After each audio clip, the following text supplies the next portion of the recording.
Do you like newer and vintage Hot Wheels, Matchboxes, and other small die-cast cars? That's awesome because I do too. You've landed on YouTube's newest channel dedicated to these little cars. They don't cost much and you're surely not going to get rich buying or selling them, but they are pretty special to look at and they're fun to collect.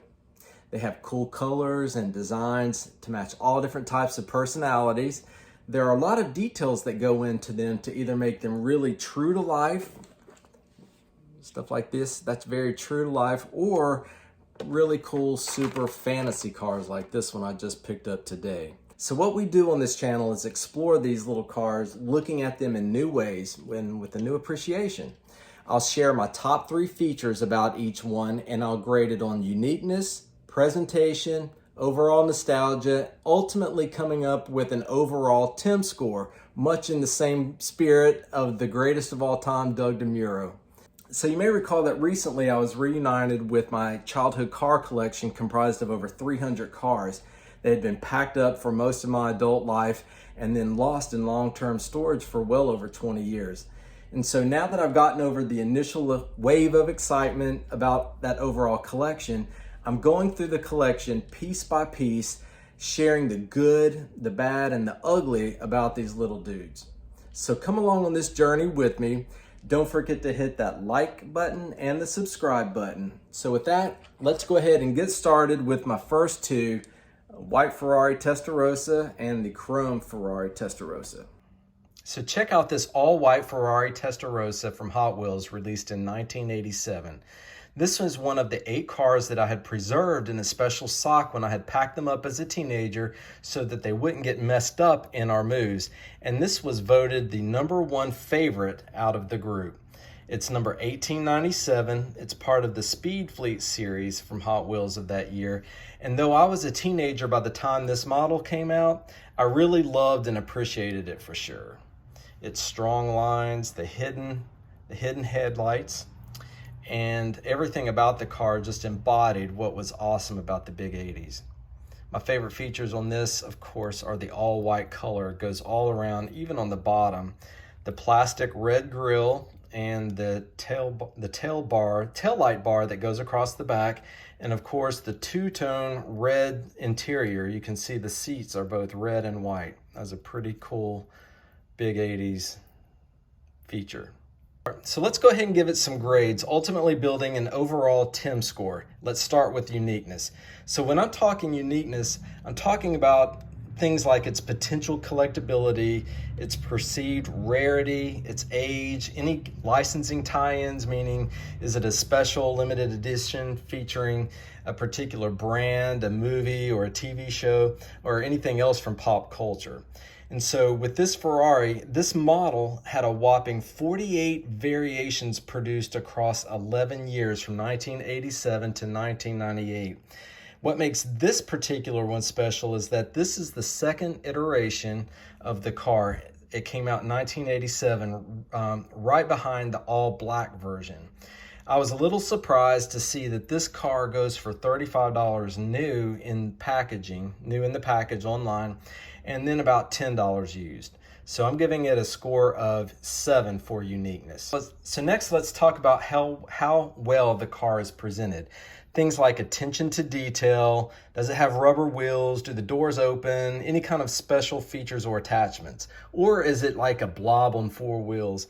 In other words, how much thought and effort was really put into making this a true-to-life car or something extra special?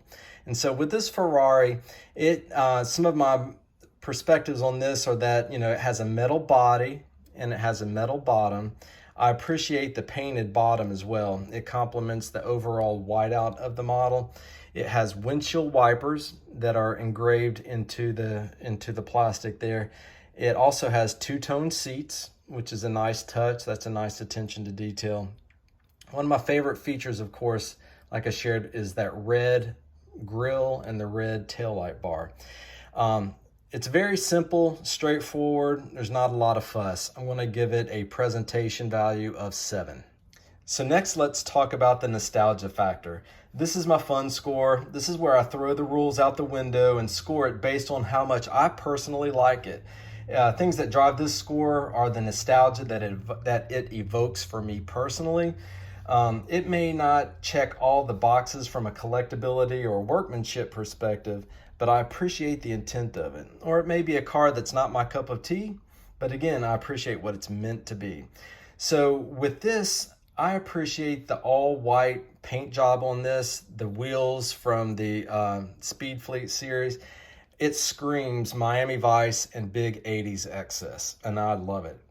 I'm giving it a nostalgia score of 7.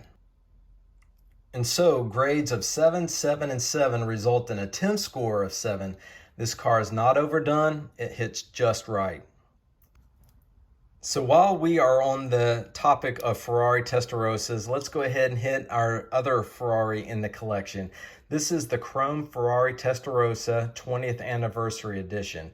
Again, this is one of the 8 cars that I had preserved, packed them up, specialty, and this was voted the number 3 favorite out of that collection. Again, it's model number 1897, part of the Speed Fleet series. And again, just like the white one, though I was a teenager by the time it came out, I appreciated the lines about this, just the simplicity of it, everything that it was designed to be. I really appreciated it, and it's what the big 80s were about. My favorite features on this chrome one are first and foremost the embossed logo showing 20th Anniversary Hot Wheels Edition on the top. The chrome color was obviously really special and new for the time. And then I appreciate the big 80s and 90s Speed Fleet wheels. They are just made for this car. So now let's give it some grades. Let's talk about uniqueness, presentation, nostalgia, and ultimately come up with an overall TIM score. So like I shared with the white one, this model had fully 48 different versions being produced over its 11-year run from 1987 to 1998. What makes this one special though is that this is the 5th in that series. It was released in 1988 for the 20th anniversary. It had that special logo embossed on the top. And what's interesting though is that this chrome version does not command as much on the market as does the second iteration whiteout version. So new in box, these can go for about $30 as part of a 3-pack and used for about $5 to $20. For this reason, I'm going to give it a uniqueness score of 6, slightly below the white one.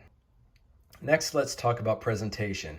Again, metal body, metal bottom, windshield wipers embossed into the windshield.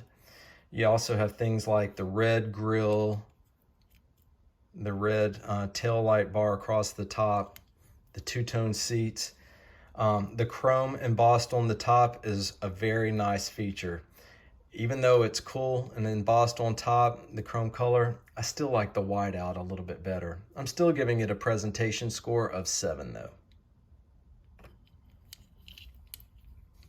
Okay, next let's talk about nostalgia.